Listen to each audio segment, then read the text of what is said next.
Mr. Fahey, I want to just touch upon a couple things you said before I move into the crux of my questioning. Am I right that I heard you say that it's unheard of to bring a fraud case without losses to individual victims? I cannot think of a situation where that's occurred. I'm not saying it hasn't. So you're saying that every books and records case has losses to victims? I'm saying every fraud case that I was involved, either prosecuting or knowing about, usually had somebody that was harmed But at this the was end. a books and records charge, yes? Well, I think it's based on a fraud case that somebody committed fraud on the books and records, yes. So a fraud on the books and records? Yeah, I think the allegation is they were incorrect or fraudulent entries in the books or the records, yes. Right, and so you're saying that every single books and records fraudulent entry, which is a false entry, has loss to individual victims? Is that your testimony? That's not at all my testimony. I said fraud cases are generally not prosecuted without victims. And that's true. Murder cases are generally not prosecuted without victims too, but we're talking about books and records here. Okay. Are you familiar with the term fraud on the market? No, not really. Okay. I mean, you should look into that. Than you just and you should look into, let me give you another example of a fraud case that doesn't have a loss to an individual victim, which would be any insider trading case. So other than they would have potential victims and other people harmed, this is a case where go look up fraud on the market. There are no individual victims with losses, and yet those cases are charged there's an overall all of the time. harm. I'm happy we're bringing up the appeal in this case because this committee has focused for a year and a half on a Fifth Circuit case, has brought before us as a witness, the lawyer for that case twice, to argue that the Biden administration had improperly censored social media companies. I'm surprised we haven't yet heard about the ultimate decision on appeal by the Supreme Court, which dismissed the case.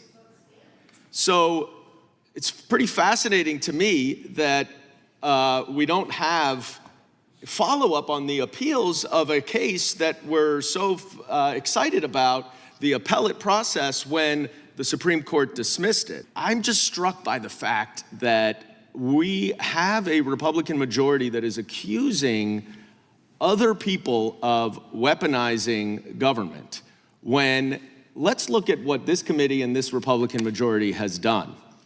My colleague, Ms. Crockett, ably went through the separation of powers. Mr. Wu, were you aware that this committee held a hearing with Robert Costello as a witness, who was the former attorney of Michael Cohen? Yes. And that hearing was during the trial? Yes. Okay. So do you think that was an appropriate way of trying to elicit testimony to impeach a witness in a trial in a congressional hearing? No, I think it interferes with the trial. Now, interestingly, when he was here, I suggested that he go testify in the trial, and he did. That's the appropriate place for where he should be, right? Exactly. And Mr. Trump's attorney had an opportunity to cross-examine him, did he not? Yes. And Mr. Trump's attorney had, I believe, 3 days of cross-examination of Michael Cohen, did he not? Yes, I think that's right. And ultimately, the jury heard all of that, right? Yes. And all of the other evidence, and decided unanimously that he was guilty. That's right. Are you aware of the about 24 members of the House Republican Party writing an amicus brief to a district judge about the Hunter Biden case? Yes. So let me just get this straight. We have legislators, elected officials, trying to intervene in an ongoing criminal case. Is that what happened? That's what it sounds like. And they're proud of it, by the way. They are so excited and take credit for undermining Hunter Biden's plea agreement by interfering in that case.